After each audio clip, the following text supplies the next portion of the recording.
Bom dia, tudo bem com vocês? Primeiramente, eu gostaria de agradecer a presença de todas aqui, tanto as professoras aqui da mesa, essas mulheres, e as que estão na plateia, dos homens também, né?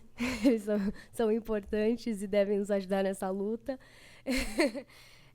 Eu gostaria de tratar que esse evento ele é super importante para a nossa discussão feminista, para a nossa luta feminista, porque a pauta, uma das pautas que vão ser retratadas é que esse avanço da PEC 164 de 2012 no Congresso Nacional, que proíbe as hipóteses do aborto previsto em lei, que é o caso de anencefalia, risco à gravidez, risco à vida da gestante e abuso sexual. E nessa oportunidade também a gente vai retratar o, o lançamento, né, da versão em inglês do livro Direito Fundamental à Vida e ao Aborto a partir de uma perspectiva constitucional de gênero e da criminologia, premiado pelo Grupo de Estudos em Criminologias Contemporâneas, com o prêmio Mundo Cão de Literatura Criminológica, que é traduzido para o inglês da professora Mônica de Mello. E agora eu gostaria de chamar o professor Leandro Aires França para falar um pouco sobre o prêmio que a professora Mônica vai receber. Ali.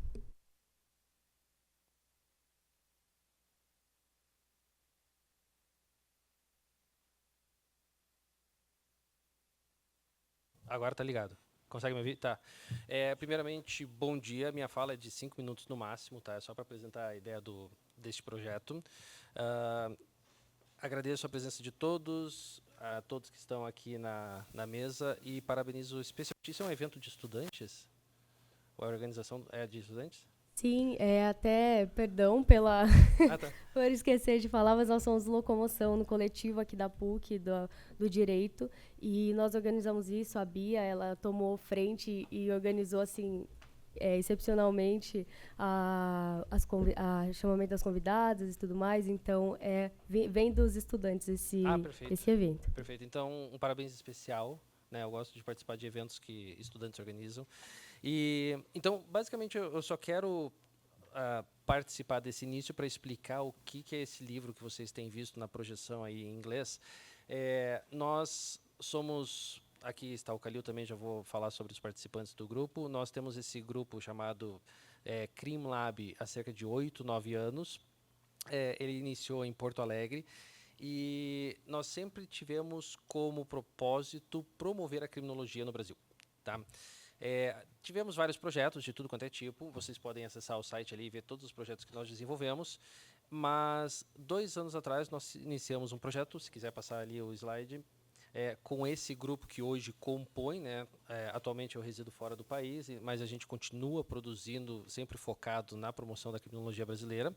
Pode passar mais um. Nós desenvolvemos um projeto chamado Prêmio Mundo Cão de Literatura Criminológica para promover a literatura criminológica do país. Então, a cada ano nós recebemos livros publicados da criminologia, jurados avaliam, de acordo com alguns critérios que vocês conseguem ver aí, e daí recebe um prêmio. A gente normalmente atribuía um selo, um reconhecimento, divulgação, mas nós decidimos ir um passo além. Deixa eu só mostrar os vencedores das edições anteriores. A gente teve o livro da Mônica aqui presente como vencedor da primeira edição, e na segunda edição foi o livro do Tiago Fábio de Carvalho, professor do Espírito Santo.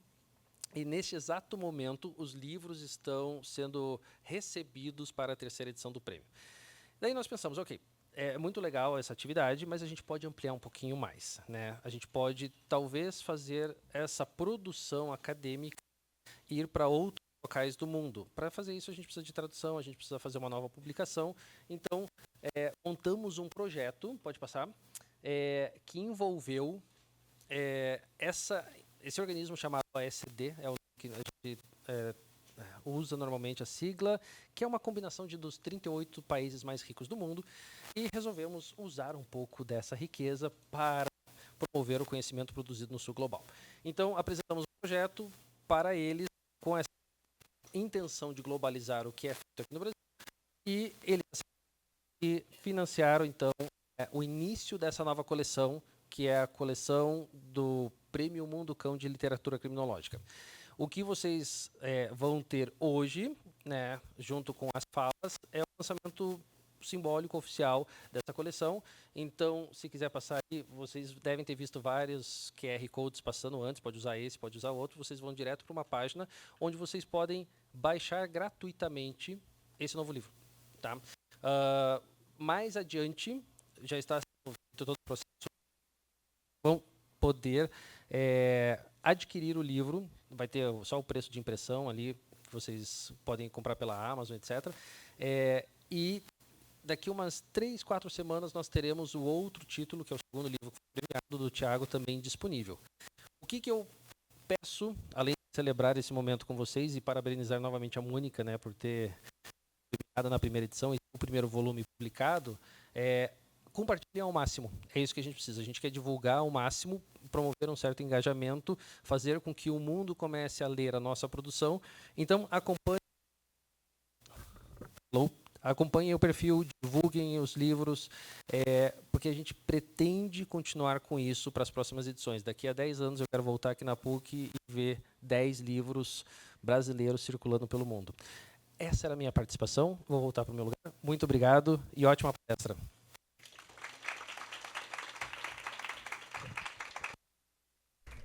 Muito obrigada, Leandro, pela fala.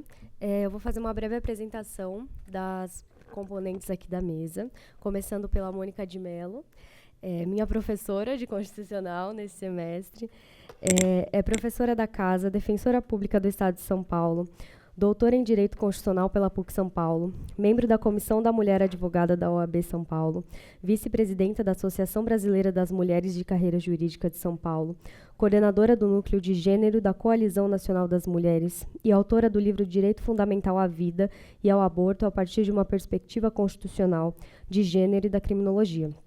Premiado pelo Grupo de Estudos em Criminologia Contemporânea com o Prêmio Mundo Cão de Literatura Criminológica traduzido para o inglês.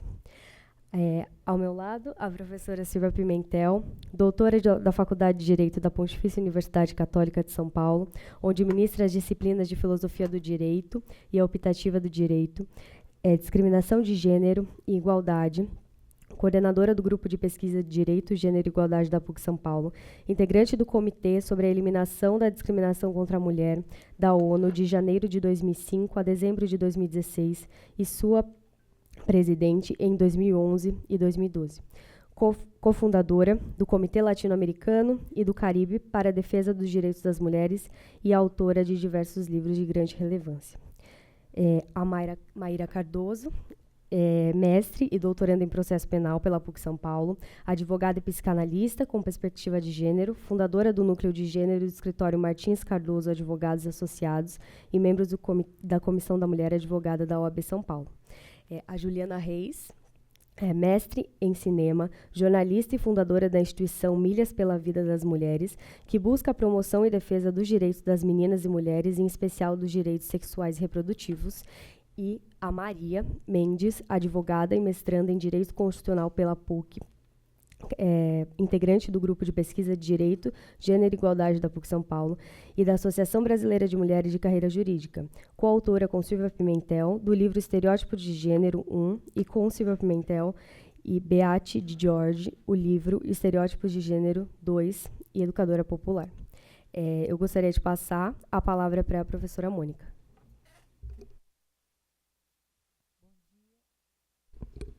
Bom dia a todos, a todas. Eu quero dizer que, para mim, primeiro é uma grande alegria ver, né, o meu livro, ver essa obra traduzido, né, para a língua inglesa e com a possibilidade, né, de atingir um número muito maior, né, de leitoras, de leitores, e feliz também porque por ser, né, acho que isso é algo importante, eu gostaria de destacar, né, o livro eletrônico ele é de distribuição gratuita, isso para mim é muito importante, acho que né, favorecer né, a divulgação, favorecer o máximo possível o conhecimento, né, partilhar o conhecimento, né, mais facilmente para que chegue mais, né, atinja o maior número de pessoas possível. Feliz também com a presença aqui do Leandro, né, que representa o grupo de criminologia, né, que é o responsável pela instituição desse prêmio para livros que abordem, tragam a perspectiva da criminologia. Então, feliz com a presença dele aqui, também quero agradecer, e também feliz de estar aqui ao lado da minha orientadora. Eu vou falar um pouquinho do livro. Esse livro ele é fruto da minha tese de doutorado defendida aqui na PUC, com orientação da professora Silvia Pimentel, e também cumprimentar aqui as minhas companheiras de mesa, a Maria, a Bia, né, a Maíra, a Juliana, e dizer assim, o livro, falar um pouquinho do livro e depois entrar um pouquinho no que a gente se propôs aqui a discutir. Como eu disse, o livro ele é fruto da minha tese de doutorado defendida aqui na PUC, né, para obtenção do título de doutora, e ele é uma pesquisa sobre o aborto, enquanto um direito. Eu defendo isso na tese, né, que haveria um direito ao aborto no Brasil a partir de uma perspectiva constitucional, de gênero e da criminologia. Esse direito ao aborto, né, inclusive, ele é hoje, né, objeto de uma ação no Supremo Tribunal Federal, né? Então, de fato, né, ele pode vir a ser contemplado pelo próprio Supremo Tribunal Federal como um direito, né, como algo que é possível a partir de uma interpretação, de uma análise da nossa Constituição, né, algo que está em andamento. Já há, inclusive, o voto da ministra Rosa Weber, né, um voto maravilhoso que eu indico a leitura para vocês. E eu busquei, né, havia da minha parte uma preocupação, e acho que o tempo todo isso está refletido isso na obra, está refletido no livro, de buscar uma interpretação que fosse proporcional, né, uma interpretação dessa discussão que não desvalorizasse a vida, né, que não desvalorizasse o direito à vida, mas também que não desvalorizasse vários direitos das mulheres, como saúde, dignidade humana, autonomia, liberdade, o direito ao planejamento familiar, né, de escolher quantos filhos se quer ter, espaçamento, ou se não se quer ter nenhum. E, portanto, né, houve o tempo todo, da minha parte, uma preocupação em demonstrar se era ou não efetivo, para fins de proteção à vida, a forma como o aborto está criminalizado no Brasil, né? Então, eu faço, inclusive, um levantamento, na obra, há um levantamento grande de processos do primeiro tribunal do júri aqui da capital. Por um período longo, eu pesquisei, né, e foi uma pesquisa que não foi a partir de processos eletrônicos. Então, acho que isso é um dado importante e interessante, que eu busquei os livros de registros de feitos, porque eu pude, através desse banco, né, de dados, que era um banco de dados, né, totalmente analógico, eram livros ali guardados num lugar dentro do primeiro tribunal de júri da capital. Então, eu peguei todos os livros de registros de feitos, identifiquei do ano de 1990 até 2012, eu peguei todos os inquéritos, né, todos os feitos, todos os processos de aborto, né, relativos ao aborto. E isso, né, não apareceria no sistema eletrônico, né, porque tem vários, né, e foi a maioria, foi isso que eu pude constatar, que vários inquéritos sequer viram uma ação judicial, né? Então, nesse período, eu fiz esse levantamento, desarquivei esses inquéritos arquivados, porque também me interessava investigar as falas dos atores nesses processos, né? Que tipo de falas apareciam na polícia, em relação ao Ministério Público, advogados de defesa. Então, também me interessava uma análise qualitativa, né? Qualitativa e quantitativa. E acho que um grande dado, né? E depois está aqui à disposição, né? Para ser lido, e espero que seja lido, compartilhado, criticado. Acho que quem está na academia, né, o que mais a gente espera é esse diálogo, né, poder ser lida, e poder, junto, né, debater, aprofundar.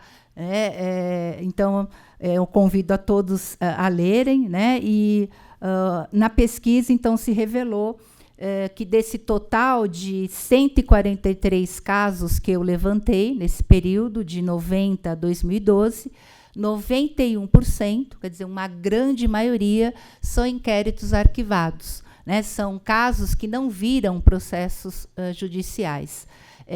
Isso quer dizer que, então, tem uma baixa, né, judicialização e uma baixa criminalização? Sim, né, mas nem por isso, né, há casos, né, que mulheres acabam tendo que ir em delegacias, responder a intimações, né, ir na polícia, né, e a pesquisa mostrou também que, quando isso acontece, né, é porque houve ali uma quebra de sigilo médico, né. Na maior parte dos casos, são os próprios profissionais de saúde, infelizmente, né, quebrando o sigilo, quebrando um momento que é de acolhimento, né, um momento em que você, né, se dirige a um serviço de saúde para garantir a sua saúde, você tem ali a sua intimidade, a sua privacidade violada, e acaba tendo que responder, né, a um procedimento, a algo que é instaurado numa delegacia de polícia e com quebra, né, de sigilo desses profissionais, né. Então, a maior parte, né, do que eu pesquisei, eu pude ver que são inquéritos arquivados, né, porque não se chega, né, é muito difícil se chegar à autoria,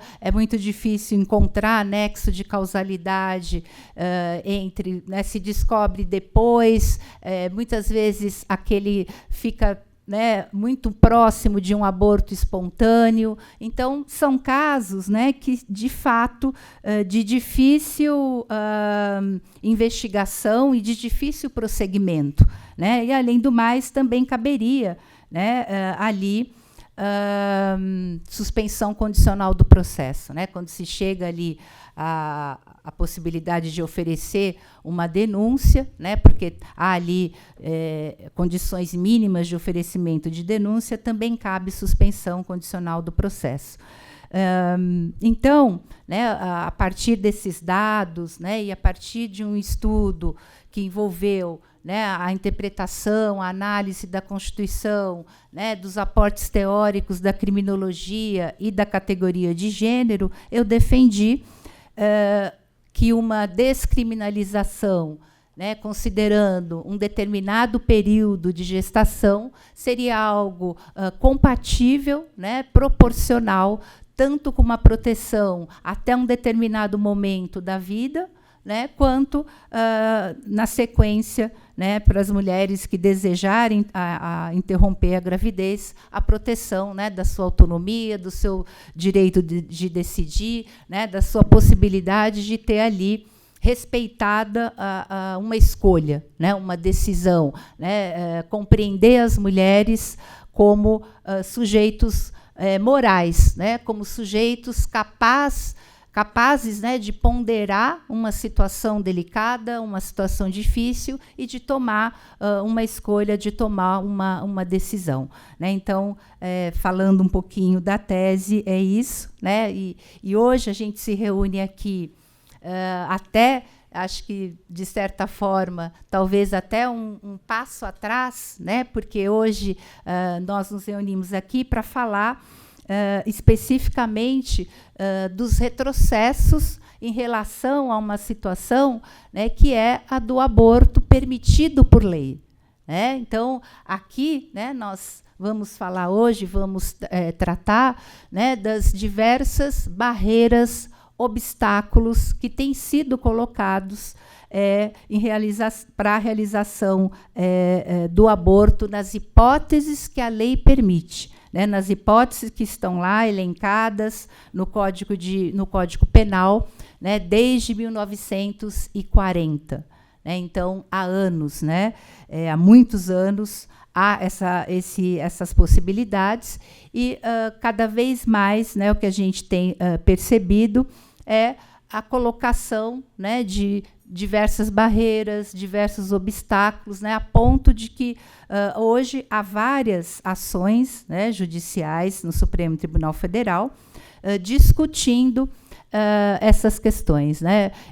Eu me lembro, né, e aqui tem muita gente jovem, talvez nem se lembre disso, né, no município de São Paulo, na cidade de São Paulo, né, então, desde 1940, né, há a possibilidade de realização do aborto, né, naquelas condições ali do Código Penal, no caso de estupro, de violência sexual, né, no caso para salvar a vida da gestante, e depois, bem mais para frente, né, em 2012, o Supremo Tribunal Federal reconheceu nos casos de anencefalia. E eu me lembro que no município de São Paulo, só na década de 90, né, então 50 anos depois, só na década de 90, na gestão da prefeita Luísa Erundina, que no município de São Paulo se organizou, né, e isso também em virtude do movimento de mulheres, né, em virtude das mulheres feministas, né, que sempre estão aí buscando, né, que se efetive esse direito, se organizaram no município de São Paulo os primeiros serviços de aborto em caso de estupro, de violência sexual, né, para salvar a vida da gestante, no município de São Paulo. Os primeiros serviços de saúde, né, só foram organizados, implementados na década de 90. Né? Então, o que né, é possível observar? Né? Uma grande resistência à efetivação desse direito. Né? Há desde desinformação, precariedade, ausência de serviços, né? E tudo isso vai afetar, né? E hoje acho que as ações que estão no Supremo discutem isso tudo afetando e com um grande impacto em meninas e adolescentes. Né? Isso é muito grave, acho que isso tem que ser evidenciado. Né? Eu quero aqui trazer alguns dados. Né? Tem um dado do Ministério da Saúde, que é de 2021, que nesse ano, né, houve 19 mil nascidos vivos de meninas de 10 a 14 anos. Né? Então, 19 mil nascidos vivos de meninas de 10 a 14 anos. Essas meninas de 10 a 14 anos, né, que engravidaram e vieram a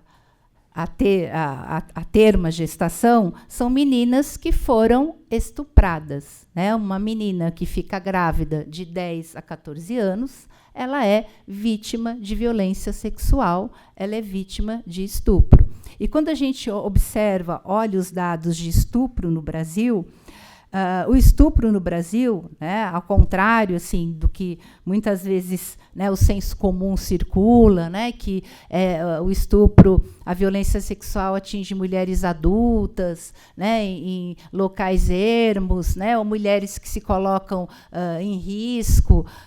O estupro no Brasil, a violência sexual, ela atinge majoritariamente crianças.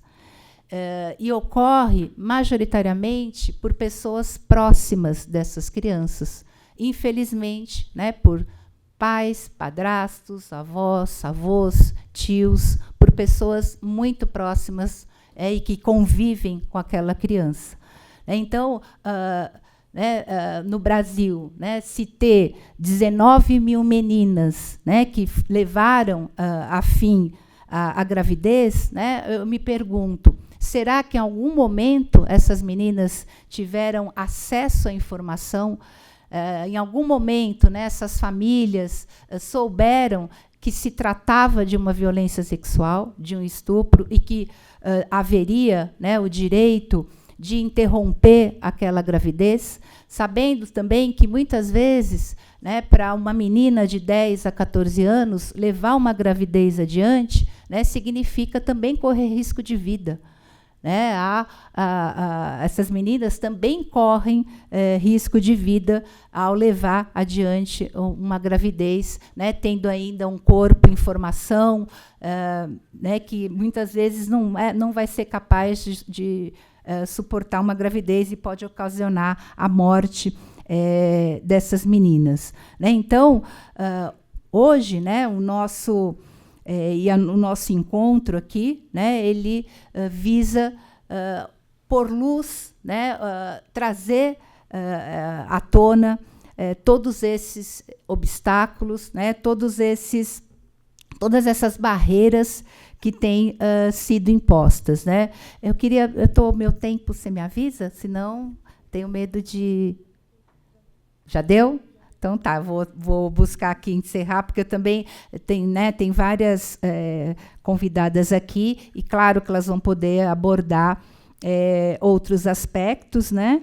E eu queria, então, só, né, colocar aqui esses dados que eu acho de fundamental importância, para dizer uma coisa. Né? Em 2022, nós tivemos no Brasil 73 mil casos de estupros, tá? Registrados. Né? Não quer dizer que pode haver uma subnotificação, a gente sabe, e acho que isso vai ser também dito aqui, né, a partir da perspectiva de gênero, também o quanto é difícil, né, para as mulheres denunciarem, né, o quanto demora essa denúncia. E desses 73 mil, 56.820 foram estupros de vulneráveis. Desses 56 mil, 40 mil a vítima tinha até 13 anos. Então, 40 mil até 13 anos. E o recorte, acho que é fundamental falar isso também. No livro, eu faço esse recorte. Acho que a gente não pode esquecer do recorte de raça e de classe. A criminalização do aborto ou a colocação de obstáculos e barreiras para que não se efetive o aborto previsto em lei, ele atinge majoritariamente as meninas negras e pobres. Então, tanto a criminalização do aborto em geral no Brasil, ou, né, a colocação cada vez mais frequente de obstáculos, de barreiras, para que o aborto, nos casos permitidos em lei, se realizem, ele tem atingido as camadas mais pobres e as mulheres e meninas negras. Né? Portanto, acho que isso é fundamental dizer, né, que essa criminalização, além de ser ineficaz, né, inefetiva para o que se propõe, né, que é proteger o direito à vida, né, mas, ao mesmo tempo, se protege o direito à vida dessa forma absoluta, né, se viola a laicidade do Estado, né, também não se atinge uma proteção, porque, efetivamente, os abortos continuam acontecendo, né, a criminalização não é efetiva, né, no sentido de prevenir a ocorrência, e o que, de fato, acaba acontecendo é o uso, né, do direito penal para causar dor, para causar sofrimento, né, para as meninas negras e pobres, né, e para as mulheres também negras e pobres, né, fazendo ali algo também que, aí, sob a perspectiva de gênero, eu acabo abordando também, né, uma maternidade obrigatória. Né? E se a gente olha isso pelo viés de gênero, a gente percebe que, muitas vezes, né, o aborto ele é criminalizado não para proteger a vida, né, mas para controlar a sexualidade e o corpo das mulheres e meninas. Ele é muito mais um controle do corpo e da sexualidade do que uma efetiva proteção da vida, né? Se realmente se quer proteger a vida, há meios, né, menos danosos, né, para as meninas, para que a gente possa proteger a vida, né? Educação sexual, planejamento familiar, acesso a recursos científicos para contracepção, né? Há várias formas que nós podemos proteger e garantir mais a vida, evitando uma gravidez indesejada, do que criminalizando o aborto. Então, acho que eram esses pontos que eu queria trazer inicialmente aqui para a nossa conversa. Obrigada.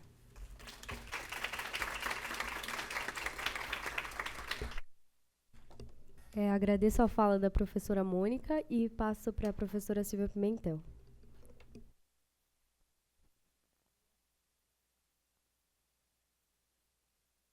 A mesa. Bom dia a todas, a todos, a todes. Feliz de estar nessa mesa, pessoas tão queridas. É um prazer grande estar na presença da Maíra, que conheço desde que nasceu, e de Juliana, que faz um trabalho tão extraordinário e que todos teremos o prazer de ouvir. Como vocês imaginam, né? A professora Mônica já mencionou, fui orientadora dessa tese, e a alegria que me dá ver agora essa tese premiada e agora sendo traduzida, não é, para o inglês, estando, inclusive, como ela deixou claro desde o começo, isso lhe dá muita alegria, como a mim também, não é, aberta ao público, não é, aberta ao público do Brasil e hoje a público muito mais do que do Brasil, não é? Um trabalho sério sobre um tema, não é, que é um tema deixado de lado. Fingem, fazem de conta que, não é? Bem, eu quero dizer a vocês que eu fui há 15 anos, precisamente em 2015.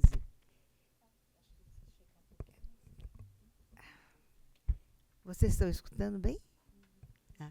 Eu estive há 10 anos convidada para um seminário grande, inclusive internacional, e promovido por ONU Mulheres e promovido pelo Conselho Nacional dos Direitos da Mulher, pela Secretaria das Mulheres, na época, Ministério, não é? E o título era o seguinte, não é? Seminário Internacional, primeiro seminário internacional, Cultura de Violência contra as Mulheres. E eu quero contar para vocês que a minha mesa, junto com Leila Linhares e Jaqueline Pitangui, era a última mesa de 2 dias de um seminário internacional que foi no Sesc Pinheiros.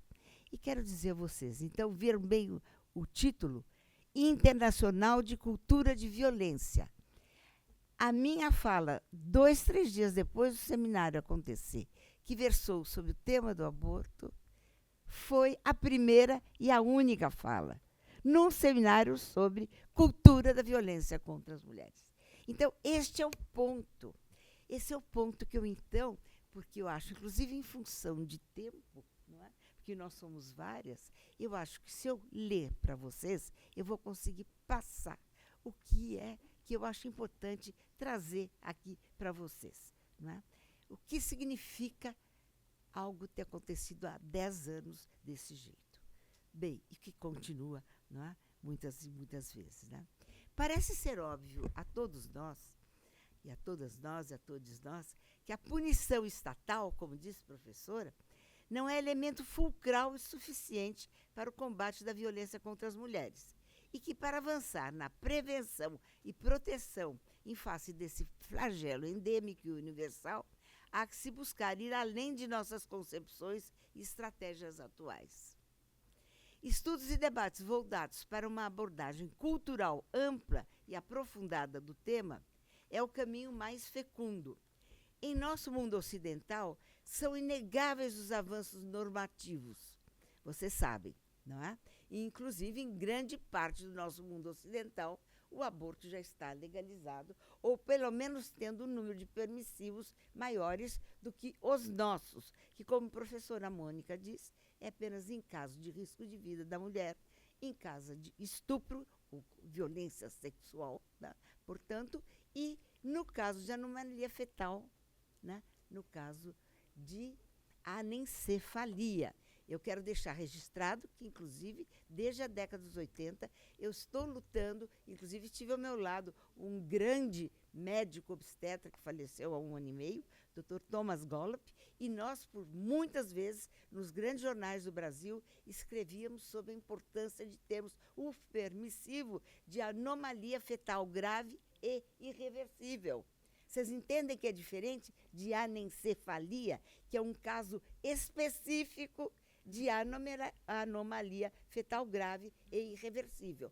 Acontece que um caso específico foi ao Supremo e ficamos nessa anencefalia, o que foi maravilhoso, mas não foi maravilhoso como a gente já gostaria, que seria anomalia fetal grave e irreversível. O que, neste momento em que a ciência já tanto avançou e que temos condições de verificar, muitas vezes, fetos com graves anomalias, como se diz, fetais irreversíveis e gravíssimas, não é? Que significam o quê? Muitas vezes, se esse feto vem à vida, uma vida absolutamente desqualificada, não é? Em termos de possibilidades de se ter uma existência digna, não é verdade?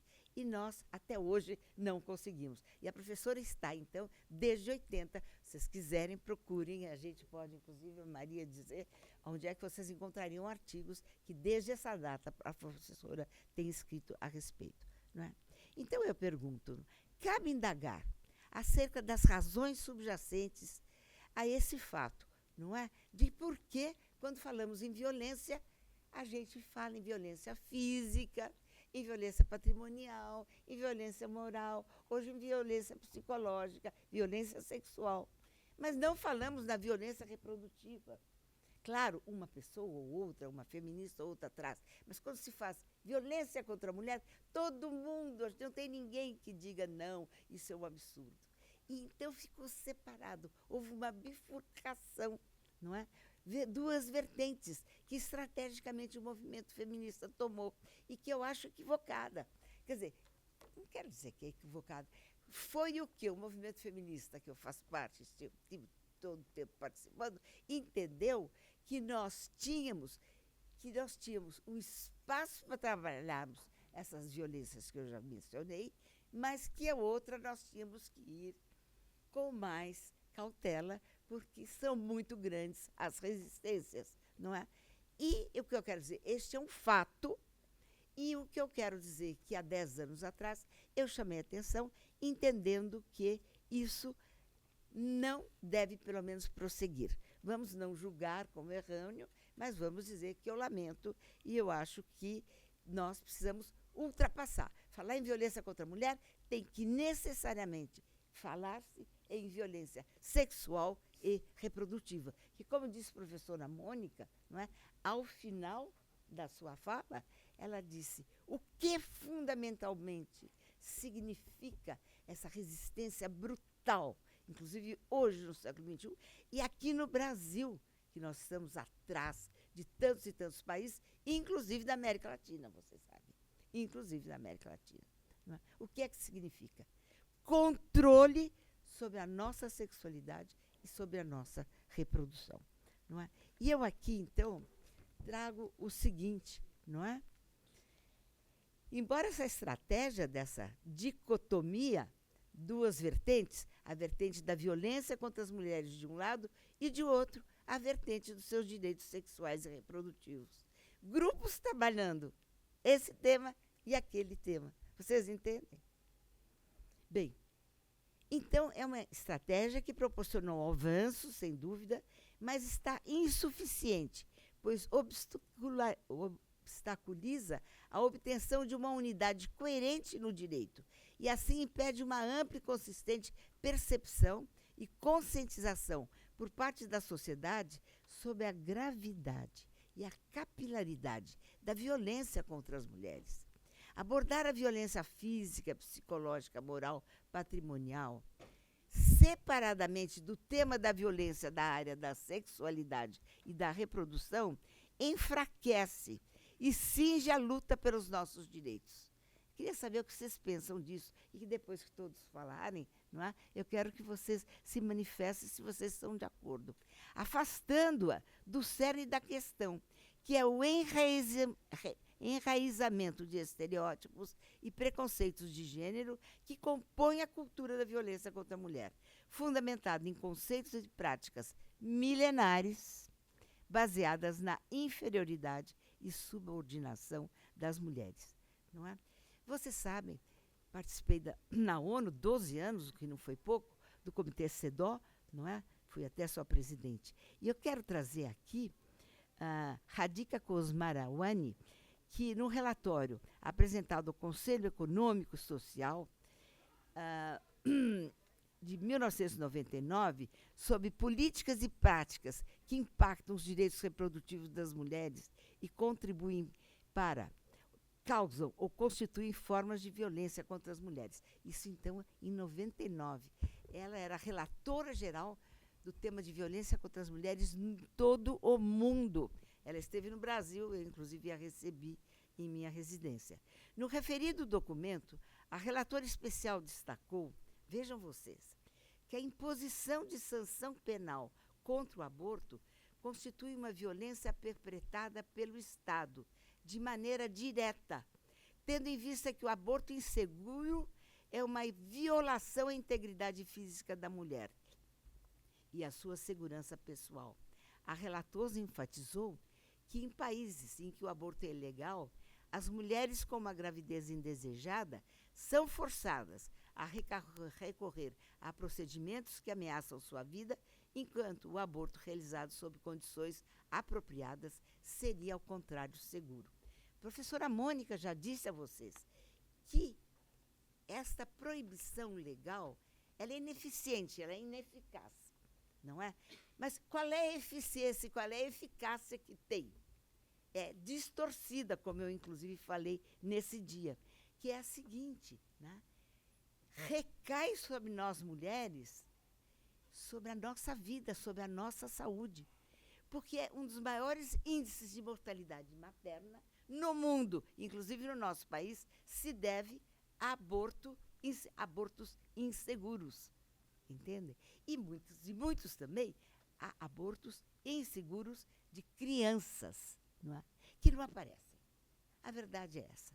Essas são taxas muito, muito relativas, porque o mais das vezes, taxas de violência sexual e taxas de violências reprodutivas, elas não aparecem devidamente pelas razões óbvias que vocês já podem imaginar. O que eu gostaria de convidar uma reflexão de vocês é a seguinte: por que não tratar a criminalização do aborto, prestem bem atenção, como uma grave, sistemática e massiva violência contra as mulheres praticada pelo Estado brasileiro, no nosso caso aqui. Aí eu mostro por que é grave, por que é massiva e por que ela é sistemática. Ela é grave porque o aborto inseguro gera consequências alarmantes para a saúde pública, uma vez que constitui uma das principais causas de mortalidade, já falei, não é verdade? Por que, então, eu diria, não é, que ela, eu queria, o tempo está acabando, né?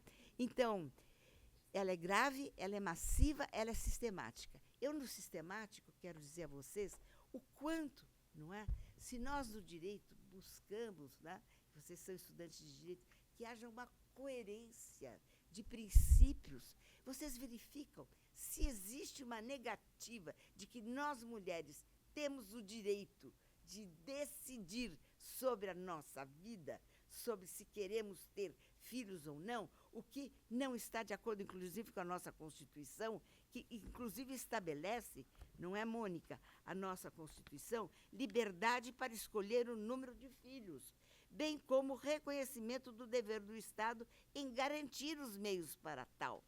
Vocês percebem, então, o que nós estamos precisando e queremos que vocês, aqui presentes, e os colegas de vocês aqui, por isso a gente permanece nessa universidade, apesar da alta idade da gente, o que nós queremos é que vocês realmente verifiquem. Precisamos não só modificar normas, mas, muito especialmente, encontrar, né, doutrina suficiente a justificar decisões por parte do Estado brasileiro, não só do judiciário, mas também do legislativo e também do nosso poder executivo, porque é uma vergonha que nós não tenhamos nem 200 possibilidades de instituições em todo o nosso imenso Brasil para realizar o aborto legal. Então, vocês são estudantes de direito, mas a defasagem entre a norma jurídica, o aparato jurídico e a realidade é um verdadeiro escândalo. Então, eu acho que um sentido a vocês estarem aqui nessa sala, hoje nos escutando, e um sentido a que vocês estejam estudando direito, seja a vocês estarem críticos à realidade do direito, enquanto normatividade, enquanto interpretação, enquanto aplicação. Eu encerro por aqui, aceitando e agradecendo o convite de vocês para estar nessa mesa e, mais uma vez, parabenizando a vocês todas, e especialmente a nossa premiada, não é? A professora Mônica, minha querida, do nosso grupo há muito tempo.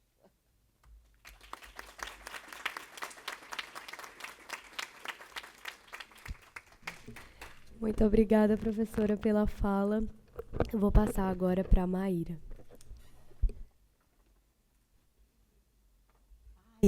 Falar depois da professora Silvia é difícil, né? Mas eu queria começar agradecendo muito ao convite pelo Centro Acadêmico.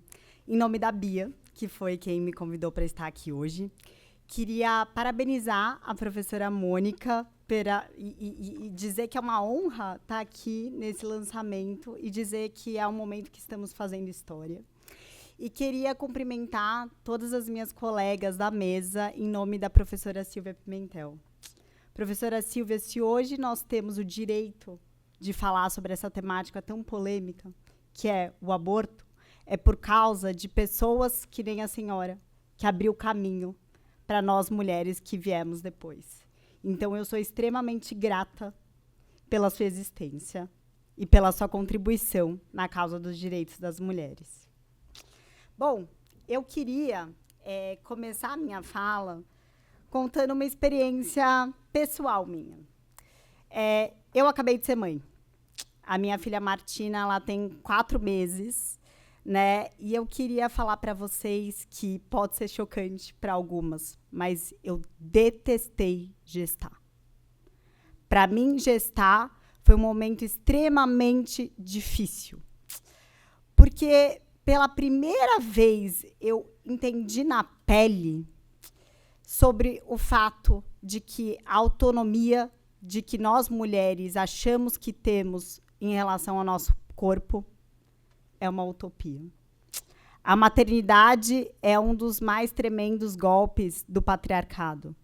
E eu digo para vocês por quê? Porque desde o começo da confirmação da minha gravidez, eu percebi que meu corpo deixou de me pertencer. Mais tarde eu fui entender que, na verdade, ele nunca me pertenceu.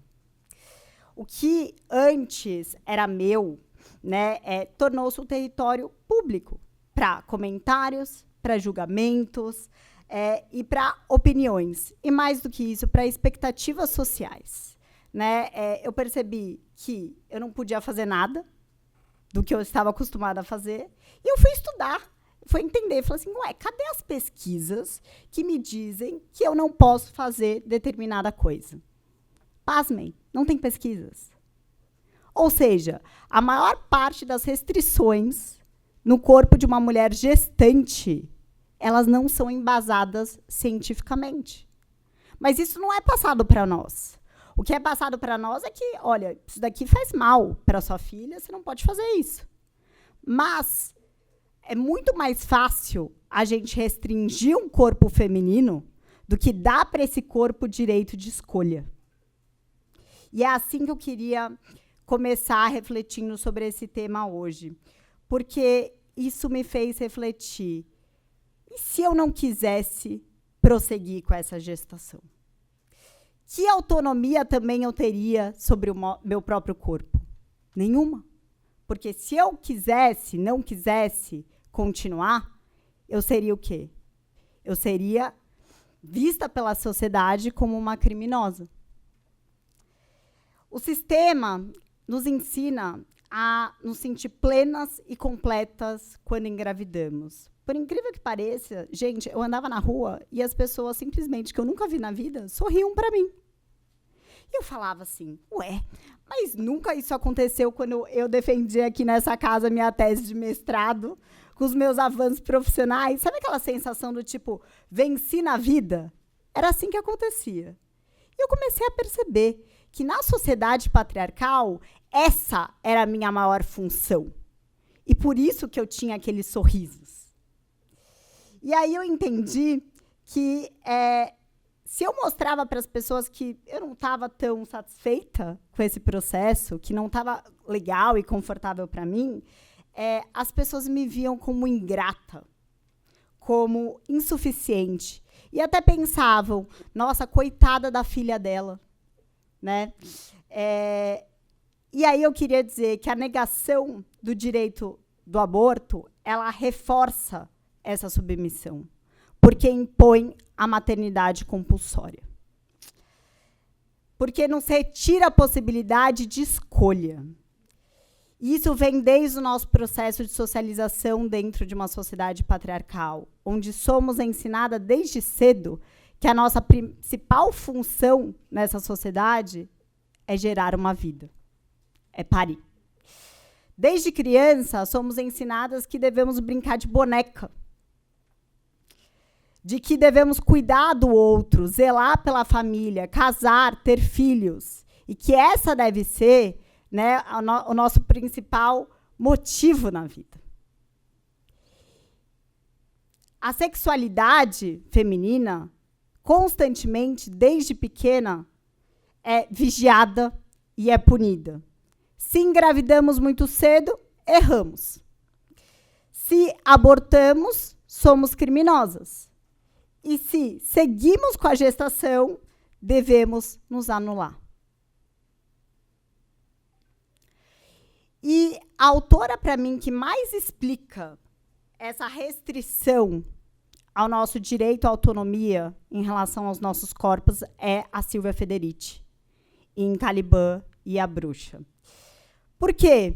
Porque essa restrição à nossa autonomia, ela surge num período de transição entre o feudalismo e o capitalismo, onde começou a perceber que não bastava só explorar o corpo das mulheres como mão de obra, de que deveriam controlar os nossos corpos, porque nós, mulheres, temos um papel importante a serviço da sociedade capitalista, que é o quê? Gestar a nova mão de obra operária. E foi assim que começou a discutir e gerar as restrições em relação à nossa autonomia. Ou seja, o que está por trás da questão do aborto não é só questões morais ou religiosas. É uma lógica social e econômica que lucra com a nossa restrição de autonomia. Não é à toa que, em alguns países, quando é mais vantajoso, se incentiva a natalidade, em outros países restringe. A caça às bruxas, por exemplo, nunca foi sobre feitiçaria. Muito pelo contrário, foi sobre disciplinar os corpos femininos e impedir qualquer forma de controle sobre as nossas escolhas e sobre a nossa reprodução. A Bell Hooks, ela traz muito sobre essa questão do projeto de silenciamento do patriarcado. E desde cedo nos silenciam para falar desse tema super polêmico, como a professora Silvia colocou. Né? Ensinam que o aborto não é sobre uma escolha nossa, que devemos seguir padrões, que devemos agradar, que devemos nos sacrificar, e que quem foge disso, de alguma forma, é punida, seja através do direito penal, ou seja através dos julgamentos sociais. A maternidade compulsória, ela é um mecanismo de dominação da sociedade patriarcal. E não se trata apenas de gerar uma vida, mas de garantir que essa vida colabore para a lógica econômica e para a sociedade patriarcal. E como que o direito penal entra nisso? Como já foi falado aqui, nós temos situações em que o aborto é legalizado. Isso está no nosso Código Penal, não tem contestação em relação a isso. E aí, eu estou aqui para compartilhar um pouco da nossa experiência no escritório com o grupo de gênero, que foi criado por mim, e para a Poliane, que está aqui nos ouvindo também, em que a gente tem uma parceria com a Juliana, do Milhas pela Vida das Mulheres, onde a gente atua tentando garantir acesso a mulheres na justiça ao aborto legal e permitido. O que, na verdade, não deveria ser nada de complicado, uma vez que está estabelecido na nossa legislação. Bastava ir, né, com um boletim de ocorrência, por exemplo, no caso de estupro, ou com um laudo médico nos hospitais, e isso acontecer. Mas a gente precisa entrar numa justiça solicitando algo que está previsto em lei. Em situações em que, muitas vezes, o Estado falhou, que é a situação de estupro. E mesmo nesses casos, e mesmo em casos também que a vida da mulher corre risco, sabe o que a gente encontra? Um judiciário que só burocratiza e que só procrastina em relação a dar respostas rápidas para essas mulheres, aumentando cada vez mais a dor e o sofrimento. Quando a gente consegue a autorização, a gente vai nos hospitais. O que os hospitais fazem? Se negam. Por quê? Porque muitas vezes eles alegam objeção de consciência, mesmo com uma decisão. E, mais uma vez, a gente tem que fazer barulho. E a Ju vai compartilhar o barulho que a gente está fazendo cada vez mais em relação a isso. A gente se vê na prática que não tem políticas públicas efetivas para garantir o acesso ao que está estabelecido na lei, nas hipóteses de aborto legal. E o que a gente vê também? De acordo com a mudança de governo, a gente tem políticas públicas e depois são retiradas, o que causa uma enorme insegurança jurídica e nos prova que o nosso corpo é o quê? Político. Bom, já caminhando aí para o final, eu queria falar não só das hipóteses do aborto que são legalizadas, mas do aborto em geral, falando sobre o fato de que o aborto seguro no Brasil ele é um privilégio de classe. Por quê? Porque o aborto é uma realidade no Brasil. Está acontecendo a todo minuto, a todo segundo. Com certeza agora tem uma mulher que está abortando. A única diferença é que mulheres ricas, brancas e privilegiadas abortam em clínicas particulares sem nenhum risco de vida. Enquanto mulheres negras, pobres, de periferia, muitas vezes colocam cabides e sangram até a morte. Então, a discussão do aborto, na realidade atual, não é sobre vida e morte. É só sobre vida. E sobre garantir a condição, a vida para todas as mulheres. Para garantir o direito de que mulheres negras, pobres, desprivilegiadas, também têm o direito de viver quando estamos diante dessa situação. Então, a criminalização do aborto, ela não impede que o aborto aconteça, apenas determina quais são as mulheres que vão sobreviver a ele. E aí é por isso que eu concluo dizendo, se a maternidade não for uma escolha, ela sempre será uma prisão. E nenhuma sociedade pode dizer que é justa quando nega esse direito fundamental às mulheres. Porque se a gente não tem a autonomia para decidir sobre os nossos próprios corpos, me desculpem, mas a gente não tem autonomia para decidir sobre nada. Até quando a gente vai permitir que os nossos corpos sejam legislados sem o nosso consentimento? Até quando a maternidade compulsória vai ser imposta como a única possibilidade para nós mulheres? A luta pelo aborto seguro, legal e acessível é essencial para o reconhecimento da nossa cidadania. Se estamos aqui hoje, é porque, de alguma forma, acreditamos na transformação. Porque sabemos que a mudança ela não vai vir de cima para baixo. Muito pelo contrário, a opressão ela vem de cima para baixo. Mas a mudança e a transformação ela começa aqui, no debate, na resistência e na coragem de enfrentar um sistema que nos oprime. Então, eu termino minha fala falando que me emociona estar aqui hoje, fazendo parte disso com vocês e estar aqui trocando com vocês. Eu quero ouvir também vocês em relação a esse tema, porque eu tenho certeza que eu tenho muito a aprender com todas vocês. Obrigada.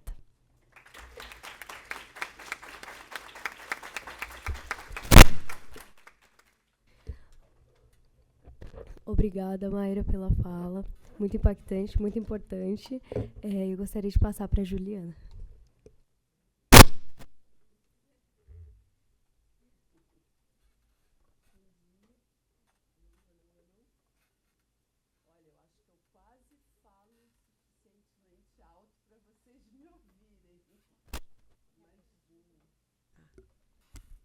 Alô?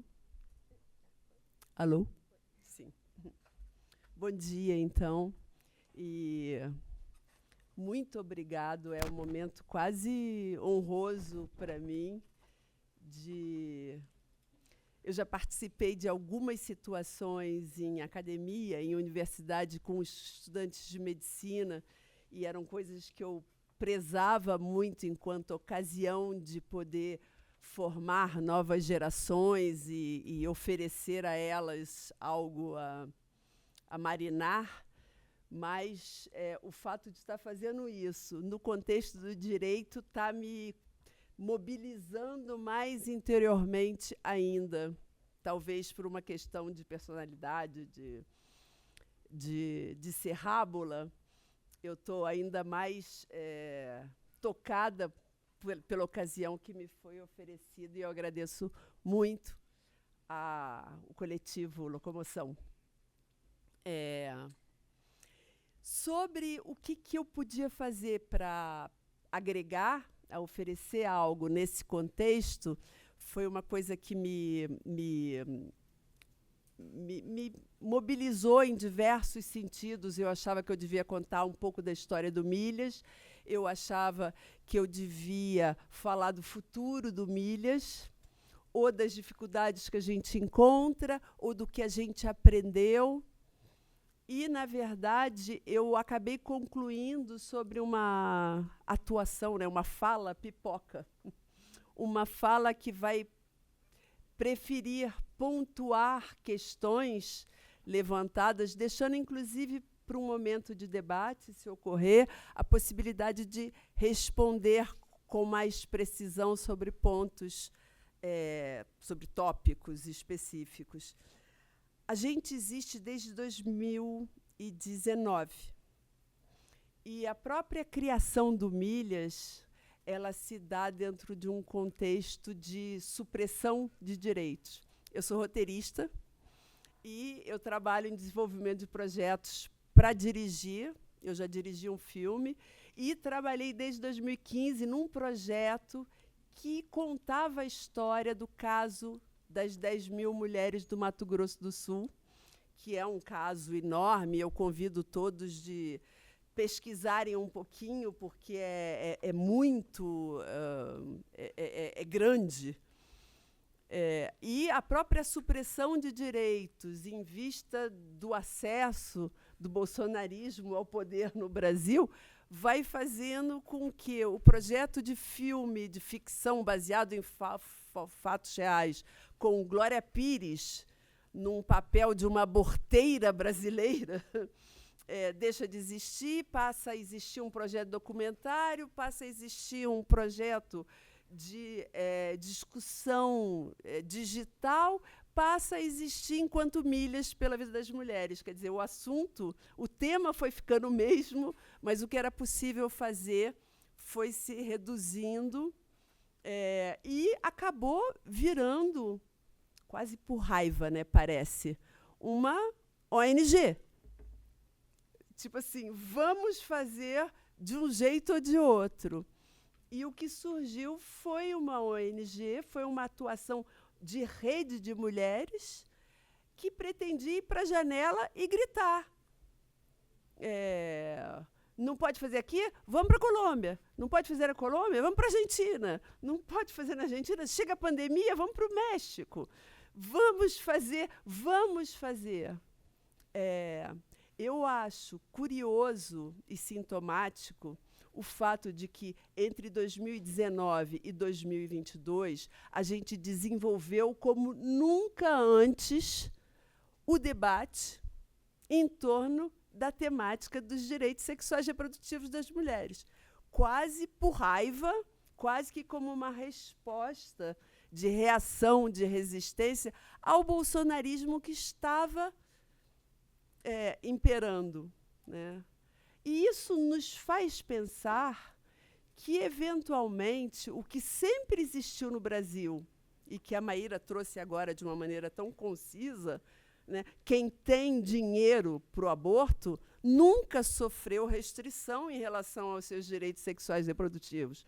Encontrava uma clínica de luxo, uma clínica com higiene, custava caro, mas a gente engravida assim 2, né, 3 vezes já é demais, né? 2 vezes na vida paga o que custa e acaba o assunto. E o que a gente viu nascer no Brasil nesses 80 anos de Código Penal brasileiro que autoriza o aborto em algumas situações, mas que proíbe o aborto na enorme maioria. A gente viu um negócio que tem nome, chama hipocrisia. O Brasil impera numa enorme hipocrisia em torno do aborto que permite a evangélicas, espíritas, pouco importa as suas idades, as suas horizontes socioeconômicos, as suas religiões, os seus credos, todo mundo tem acesso ao aborto desde que possa pagar. E eu falo isso hoje de uma cadeira muito particular, porque eu falo com essa mulher evangélica, com essa mulher espírita, com essa mulher de 15 anos, 14 anos, 12 anos, 45 anos. Eu falo com a mulher que é casada, com a mulher que é capitã de um navio e que entra em contato com milhas dizendo eu não posso ter esse filho, estou desesperada, eu não posso ter esse filho.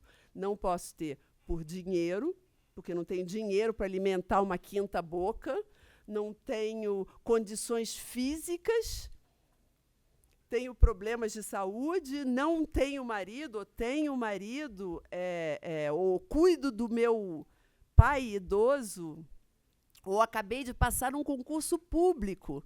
Acho assim, eu lido com essa matéria viva diariamente.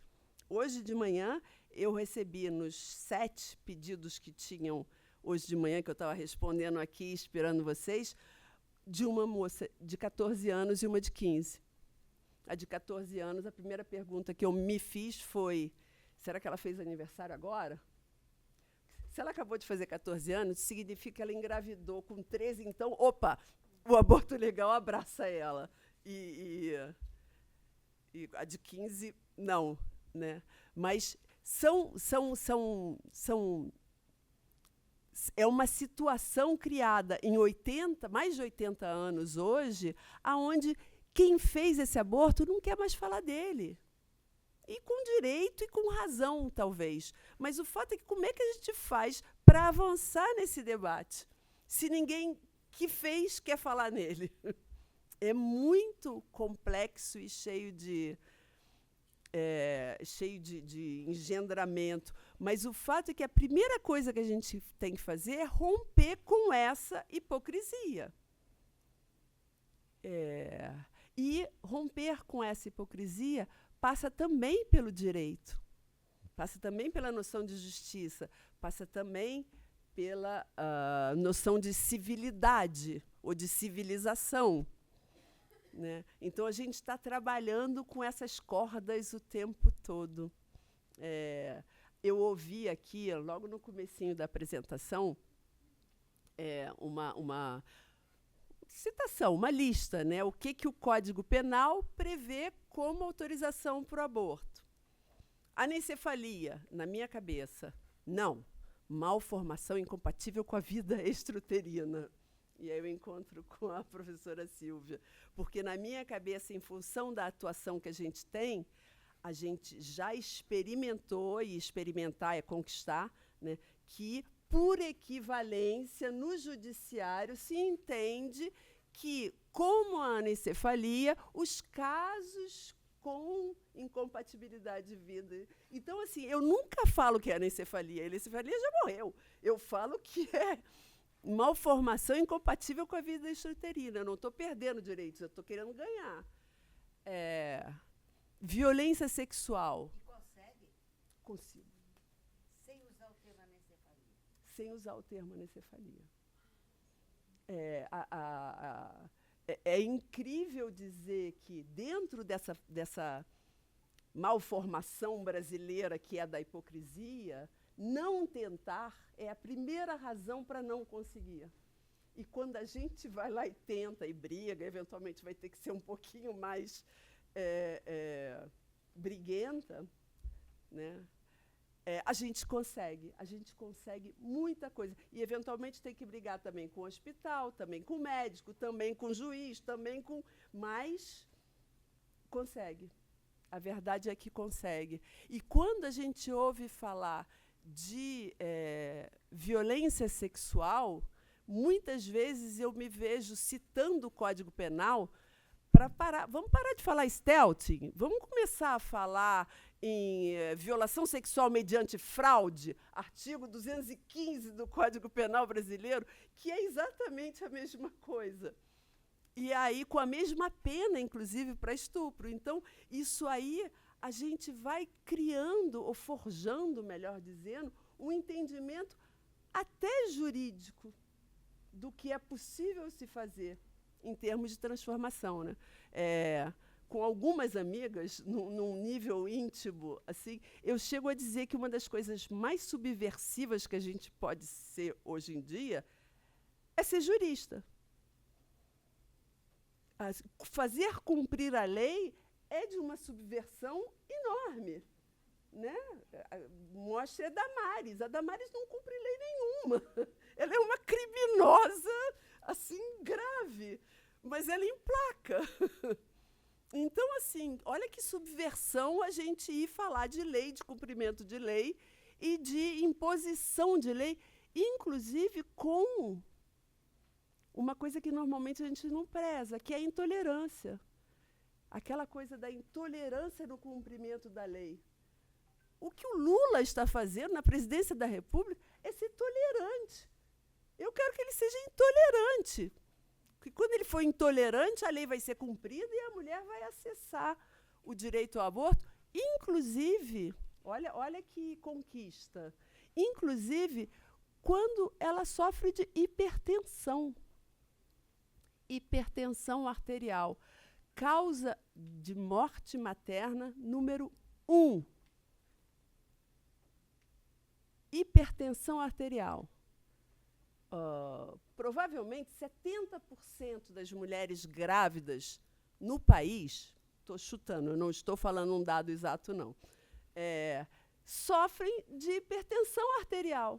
A essa mulher, segundo a Constituição brasileira e o artigo penal brasileiro, o Código Penal brasileiro, essa mulher tem direito a abrir mão da gestação para preservar a própria vida. Num ato, num diagnóstico que mata mulheres grávidas a rodo. Mas vai falar com o médico sobre isso. A gente, na luta do Milhas com Martins Cardoso, advogados associados para elas, a gente já garantiu o que fazer de jurisprudência. Para ir ao Supremo, falar hipertensão arterial é causa de aborto legal. E aí a gente sai de uma situação de 2.000 abortos legais no ano, eventualmente para 200.000 abortos legais no ano, sem mudar a lei, sem falar com a Damares ou com o Nicolas Ferreira no Congresso Nacional. Não quero saber que eles existem.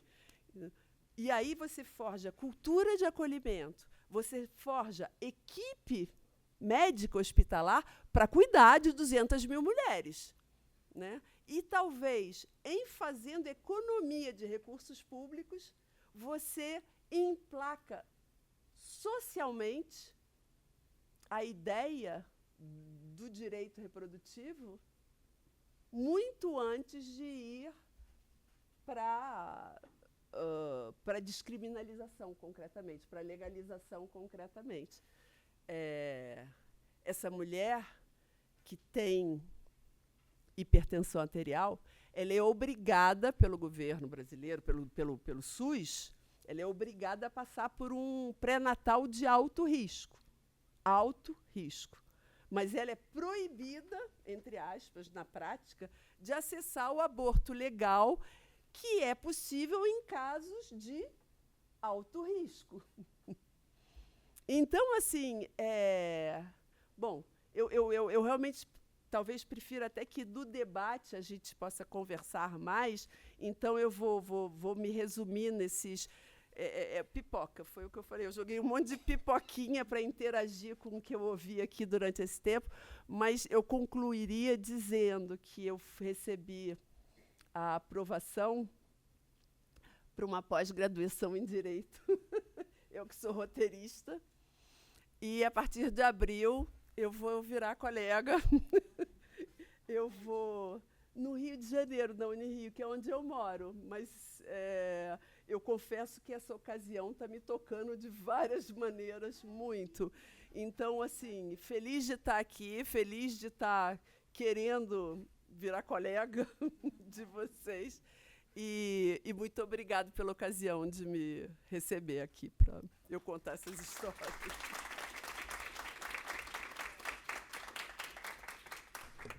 Parabéns, Juliana, por essa conquista. E muito obrigada pela fala, por estar compondo a mesa. Eu vou passar a fala agora para a Maria. Não tem muito mais o que falar, né? Bom, primeiro agradecer, né, também na pessoa de Bia, que me convidou aqui, ao Locomoção, por fazer esse evento. Acho que por fazer esse evento também é importante agradecer, porque tem que ter um pouco de coragem. No fim das contas, para falar de direitos reprodutivos ainda é um desafio. E agradecer a todo mundo da mesa, é uma honra enorme, eu estou até nervosa, assim. Enfim, todo mundo é muita referência aqui, sabe? O Milhas pela Vida é um programa que eu conheço há um tempo, acho um programa muito legal. A Maíra é uma referência nessa luta prática aí do dia a dia para garantir os direitos reprodutivos. Bia, que foi nossa aluna na optativa e está arrasando no coletivo. Professora Silvia, não posso nem falar muito, senão eu choro, minha grande mestra. E Mônica, que foi por muito tempo meu exemplo de coragem, assim, né? Eu escrevi uma iniciação científica sobre, acho que eu nunca te contei isso, mas eu escrevi uma essê sobre aborto e minha família é muito católica. E aí, quando minha mãe descobriu, né, porque eu demorei de contar para ela que era sobre aborto e minha essê, eu só fui contar quando eu fui receber o prêmio de menção honrosa pelo trabalho. E ela ficou meio chocada, assim, e tal. E uma das preocupações era, você não vai ficar marcada de estar falando de aborto na PUC? Eu falei, não, mãe, Mônica de Mello fala de aborto e é professora da PUC. Vai dar tudo certo. Não vai dar nada errado. E, enfim, essa história também é legal de contar, porque foi realmente um choque na minha família trazer isso. E eu acho que é um tema que gera medo, assim, né, é polêmico e tal. E aí, minha mãe eu convenci mais ou menos da legalização, mas minha avó eu convenci 100%. Minha avó está fazendo 91 anos agora no que vem, e o argumento de convencimento dela foi, minha avó, tudo bem que a igreja, não sei o que lá, mas tem que ter piedade, né? Vai prender a mulher porque ela abortou. Ela, minha filha, é verdade, não tem que prender ninguém mesmo, não. Então, isso também para dizer que tem diálogo, né? Apesar de ser polêmico, de a gente ter, às vezes, receio de falar sobre isso, de ficar até com medo de fazer um evento dentro da universidade sobre o tema, existe diálogo e é possível conversar sobre isso. Inclusive porque os abortos acontecem, não acontecem só entre pessoas que concordam com a legalização do aborto. Acho que a pesquisa da Débora Diniz sobre o tema, do Instituto Diniz, pesquisa um pouco tem dados sobre a religião das mulheres que abortam no Brasil, E acho que 40% delas, mais ou menos, são mulheres cristãs e que realizam aborto. Porque uma coisa, na verdade, não tem muito a ver com a outra. Na hora do vamos ver, os abortos acontecem, né? Acho que muita coisa já foi falada, não quero me repetir. A professora Mônica trouxe a questão da baixa criminalização, de ser um tipo penal que, na verdade, não tem eficácia. Então, é o que a gente chama de tipo penal simbólico, né? O papel dele é trazer um peso moral para uma conduta, não é, de fato, ter eficácia e eficiência legal na justiça. A professora Silvia, com esse texto dela, é brilhante. Acho que depois, inclusive, vale a pena procurar. Tem no Drive da professora disponível na internet. Depois eu passo o link para o pessoal e vocês compartilham. Mas essa questão de ser, de fato, uma violência contra a mulher, isso também é um entendimento internacional sobre o tema. A ONU entende assim, o AOEA entende assim, em termos de direitos humanos. A criminalização do aborto é uma forma de violência, de fato. A Maíra falou de tudo. Foi incrível a fala. E acho que uma coisa que eu acho muito interessante é essa relação entre a maternidade compulsória ser, de fato, uma forma de retirar a mulher do seu exercício da cidadania. A Federici também tem alguma referência no tema dos direitos reprodutivos, porque ela trabalha a questão do trabalho reprodutivo, né? Divisão sexual do trabalho, homens fazem trabalho produtivo, saem de casa, vão ganhar dinheiro, mulheres ficam em casa, tendo filhos e cuidando deles, fazem trabalho reprodutivo, garantida a manutenção da classe trabalhadora. Só que essa manutenção, ela serve para garantir o lucro do capital, porque, e aí isso ela fala no ponto zero da revolução, né? O trabalho doméstico e reprodutivo da mulher gratuito é essencial para que o homem tenha a condição de fazer o trabalho produtivo. Para ele estar na fábrica trabalhando 12, 14 horas por dia, isso pensando no contexto antigo, né? Precisa ter alguém em casa que vai fazer comida, que vai ser a psicóloga, a trabalhadora sexual e a doméstica do homem, né? Hoje em dia a gente tem acesso, as mulheres têm acesso ao mercado de trabalho, a gente consegue sair de casa, as mulheres negras especialmente, né, nunca tiveram sequer a possibilidade de ficar em casa, né, eram obrigadas a trabalhar. Então essa dinâmica no Brasil é um pouco diferente em relação ao trabalho reprodutivo. Mas, de qualquer forma, mesmo que a mulher trabalhe, mesmo que seja uma mulher que seja obrigada a estar trabalhando, ainda é ela responsável pelo trabalho reprodutivo na nossa sociedade.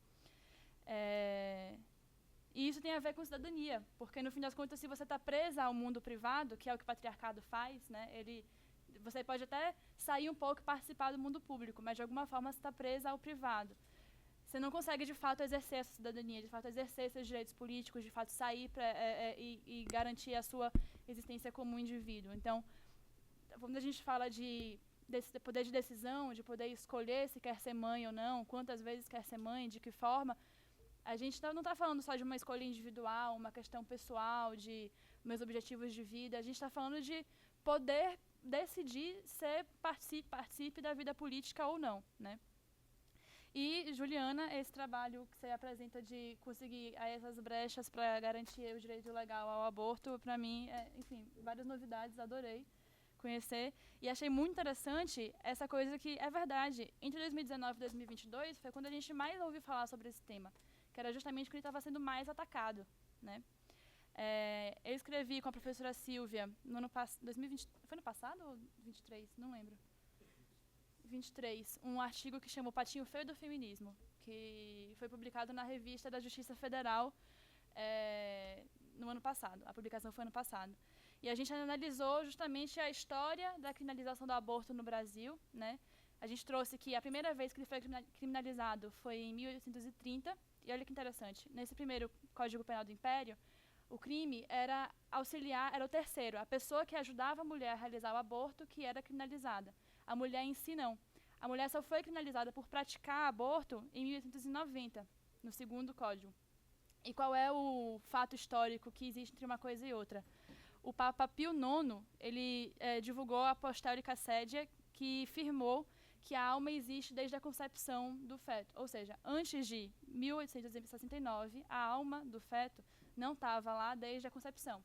Ela começava a aparecer ao longo da gestação. Isso quer dizer, inclusive, que por muitos séculos, na Igreja Católica, abortar não era pecado capital, que você ia para o inferno porque abortou. Isso se tornou pecado capital ao longo do tempo. Por algum tempo era só assim, você reza 3 Pai Nosso, uma Ave Maria e tá tudo certo, vida que segue. Acontece. Contravenção. É só um problema, poxa, que chato. O que também tem muito a ver com o que Maíra trouxe, que é do interesse do Estado na reprodução. Essas coisas vão mudando de acordo com o interesse do Estado na reprodução da mulher. Na época da peste bubônica, por exemplo, na Europa, foram incentivados prostíbulos públicos, porque a ideia era que tudo bem a vida sexual ser mais ativa, porque era interessante que as pessoas se reproduzissem, porque a classe trabalhadora estava destruída pela peste bubônica, que destruiu 1/3 da população europeia, né? Então isso também traz muito essa coisa de como os corpos são usados politicamente pelos interesses do Estado. Enfim, e aí para dizer que em 1940 a gente tem o nosso Código Penal, que é o Código Penal vigente até hoje, e ele já previa as hipóteses de excludente de ilicitude que a gente tem até hoje. De 1940 até 2025, o único avanço que a gente teve, de fato, consolidado em relação ao aborto no Brasil foi em caso de anencefalia, que é por meio de jurisprudência, não é por meio de mudança legislativa. Então a gente está ainda preso nas regras lá de 1940. Aí, Maria, tinha um movimento feminista em 1940, como foi que garantiu essas excludentes de ilicitude? A gente também analisou que não vem exatamente de uma movimentação histórica de reivindicação de mulheres, essas excludentes de ilicitude, né? Elas também são uma reprodução do interesse do Estado na reprodução, assim. Então, a interrupção da gravidez ser possível em caso de estupro decorre do fato de que, quando a mulher era estuprada, isso era um crime contra a honra do marido dela, do pai dela, se ela não tivesse marido, do homem a quem ela se referenciava, porque isso a defloração da mulher por uma pessoa que não fosse o marido era uma ofensa à honra do homem, né? Então, você permitir a interrupção da gravidez em casos de gravidezes que decorressem disso, na verdade, é uma forma de proteger a honra do homem. Não tinha nada a ver com proteger a vida da mulher ou dela ter... e nem a vida do feto, é proteger a honra do homem. E o caso de possibilidade de interrupção da gravidez por causa de risco de morte materna também decorre desse interesse de que como é que o homem vai cuidar de um filho sozinho? Se tem risco da mulher morrer, é melhor a gente perder o filho do que a mulher, porque depois vai nascer e o cara vai ter que cuidar sozinho dessa criança, não tem como. Então, em 40, a lógica dessas excludentes de ilicitude era essa. Foi só a partir de 1975 que os movimentos feministas começaram a se organizar de fato em torno das reivindicações pelos direitos reprodutivos das mulheres, tanto em âmbito internacional quanto em âmbito nacional. Isso a gente também traz no artigo a conversa mesmo que existe entre ONU, OEA, Brasil. E acho que o grande momento simbólico no Brasil dessa reivindicação nessa época é na Constituinte, né, a Carta das Mulheres da Constituinte de 1978, a Carta de 86, né?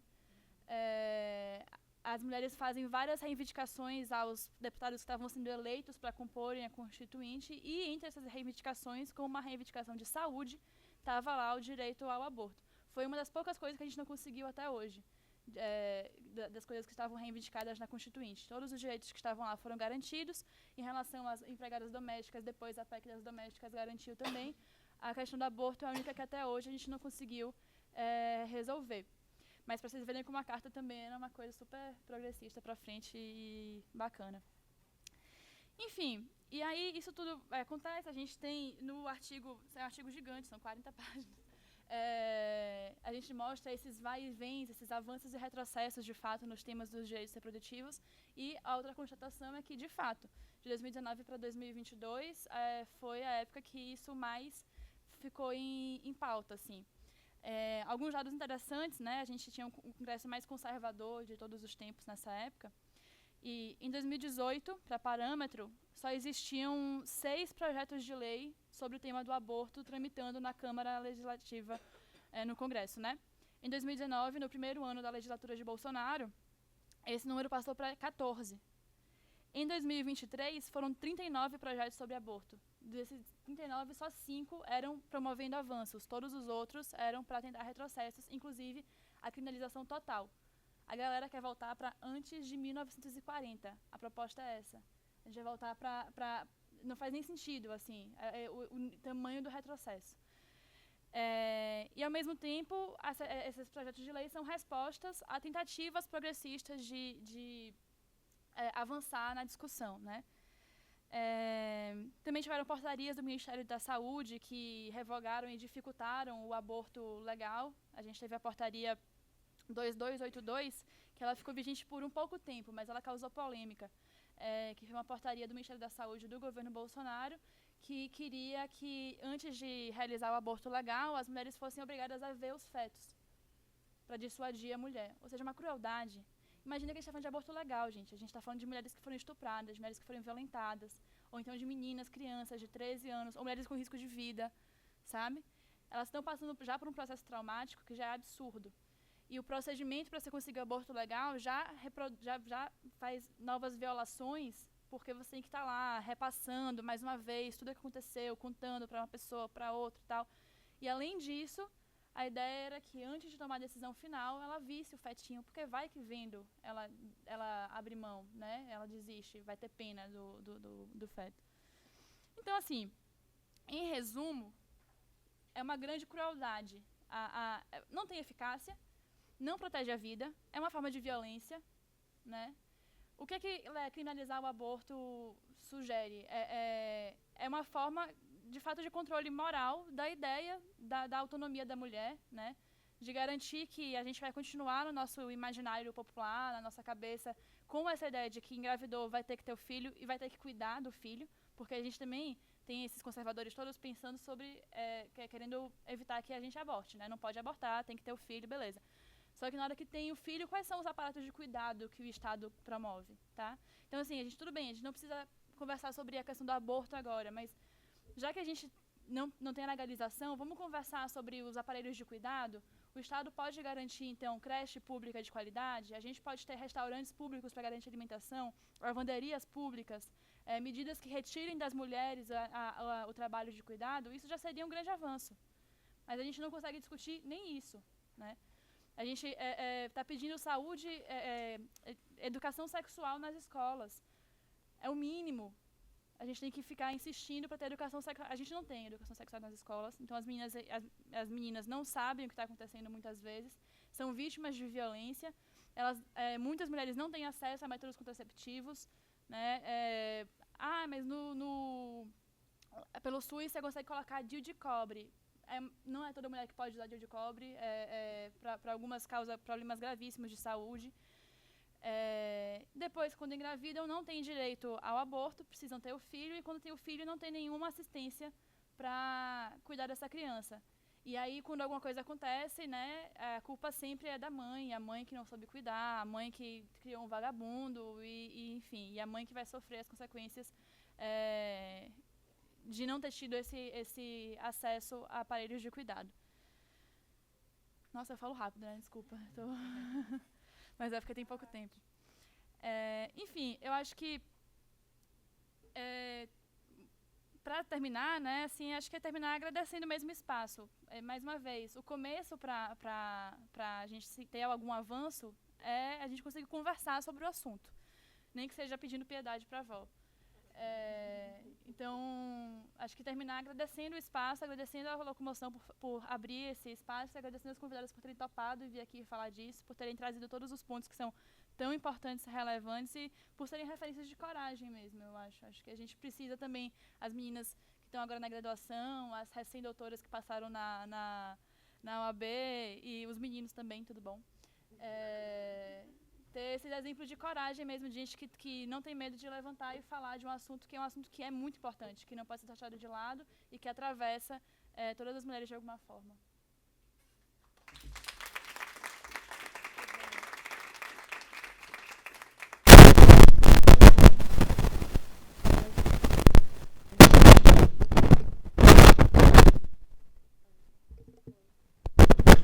Não, foi agora.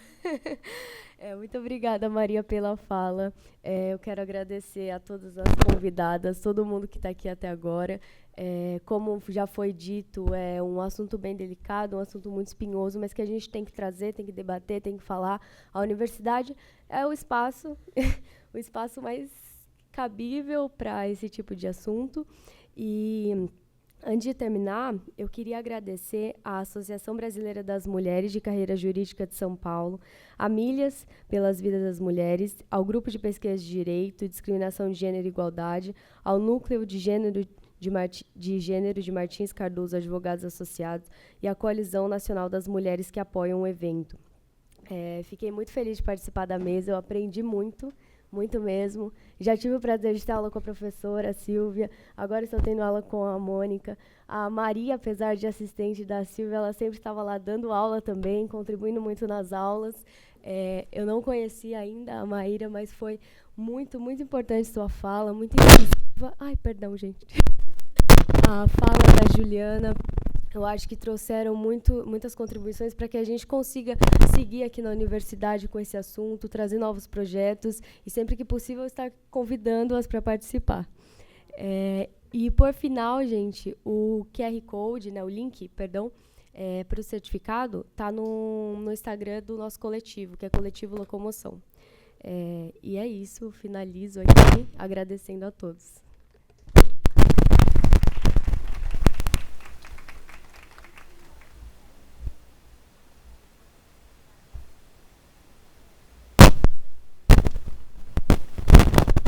Antes de